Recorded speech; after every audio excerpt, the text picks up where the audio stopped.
President Trump also slapped 50% tariffs on copper imports, but he exempted refined metals. You can see the huge plunge that had in U.S. traded copper, down 22% in the 2 days, about 20% just yesterday. The announcement was made during a cabinet meeting in Washington, D.C., but the exact timing of when the tariff will take effect remains unclear. This decision follows a series of similar moves, including tariffs on steel, aluminum, lumber, and automobiles. Trump's announcement was clear. Why don't we add copper to the list? We've done steel and aluminum. Now it's copper. This 50% tariff is seen as the latest chapter in a broader push by the U.S. to use trade tariffs as a tool to bolster national security and strengthen domestic industries. However, the immediate aftermath of this tariff has been anything but smooth. In less than 24 hours of Trump signing the order, the United States experienced a staggering loss of $4.2 billion. Copper prices on the COMEX exchange shot up by 13%, hitting a record high of $5.95 per pound. But that was just the beginning. Canada, a key supplier of refined copper to the U.S., immediately retaliated. Over 40% of the U.S. copper imports come from Canada, and within hours of the tariffs announcement, Canada froze all export contracts. Major mining giants like Teck Resources and Hudbay Minerals halted shipments to the American market, significantly disrupting the U.S. copper supply. In an official statement, Ottawa made its position clear. We can no longer rely on a trade partner that is unstable and unilaterally changes the rules of the game. With that, the foundation of the U.S.-Canada copper trade relationship was shaken, and the market atmosphere began to change dramatically. U.S. industries that rely heavily on copper, such as electronics, construction, and automotive, were plunged into a supply crisis. Copper, the unassuming metal that powers everything from circuit boards to electric vehicles, became the focal point of a new trade war. And now it's American consumers who will bear the consequences, facing higher prices for cars, homes, and everyday goods that depend on copper. The question on everyone's mind is, what will the U.S. do when its tariff policies push entire sectors of its manufacturing base to the brink of collapse? If you found this video insightful, don't forget to hit that subscribe button. Stay tuned for more updates and content. We've got plenty more coming your way. The trade war intensified following Trump's decision to activate Section 232 of the Trade Expansion Act. This designation declared copper a strategic metal crucial to national security. With this, the 50% tariff was officially scheduled to take effect on August 1st, 2025. The consequences were swift and profound. The U.S. market experienced a sudden spike in copper prices, particularly in CME futures contracts, which surged by 13% in a single day, reaching unprecedented levels of around $5.64 to $5.69 per pound. Meanwhile, on the London Metal Exchange, LME, copper prices saw no similar spike. In fact, prices dipped slightly due to fears of a potential decrease in U.S. demand. This led to a price gap, with copper in the U.S. costing as much as 25% more than on the LME. This disparity created an arbitrage market, a situation that many industry experts view as a significant flaw in the Trump administration's protectionist logic. Canada, the world's second-largest copper exporter, responded quickly and decisively. Within days, Canada announced its intent to diversify trade, severing its reliance on the U.S. as a customer. Canada began looking for new partners in Asia and Europe, signaling a shift that could reshape the copper trade landscape. In 2023, over 52% of Canada's copper exports went to the U.S. But with the imposition of this tariff, Canada's strategy quickly shifted.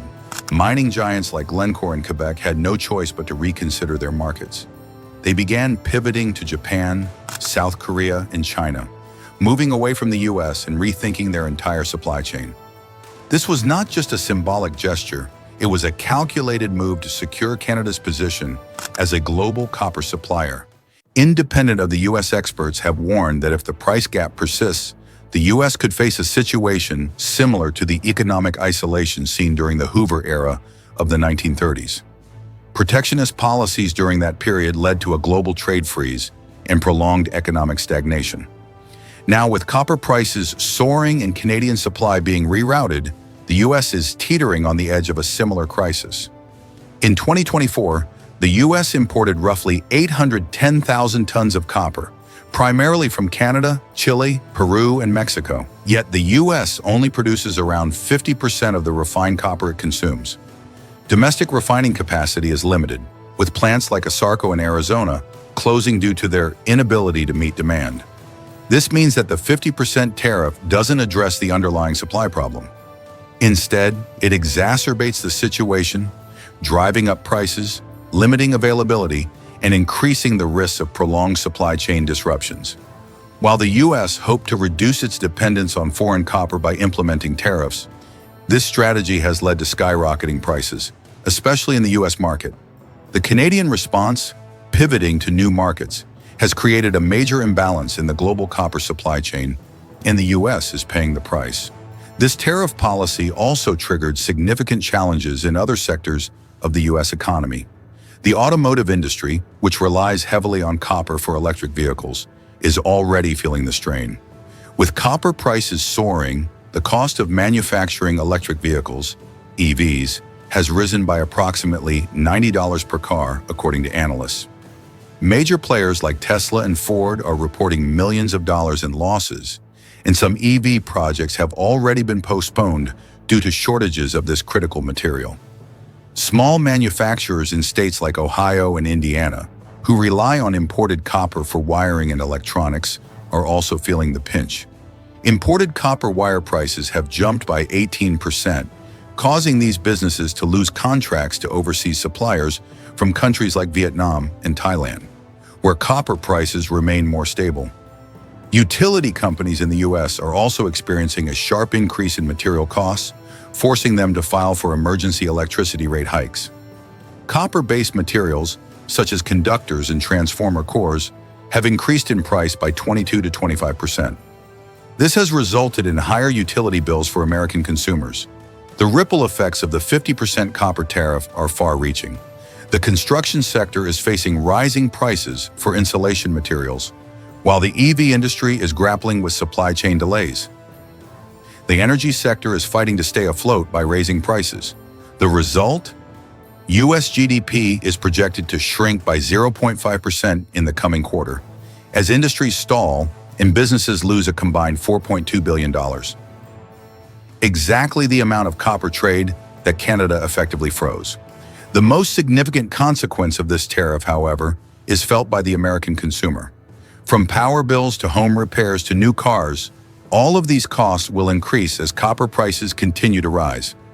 The tariff's ripple effects are undeniable, and the U.S. will likely face a future of economic stagnation and inflation. By withdrawing from its role as a middleman in the copper supply chain, Canada has strategically positioned itself as a rival to the U.S. in this crucial sector.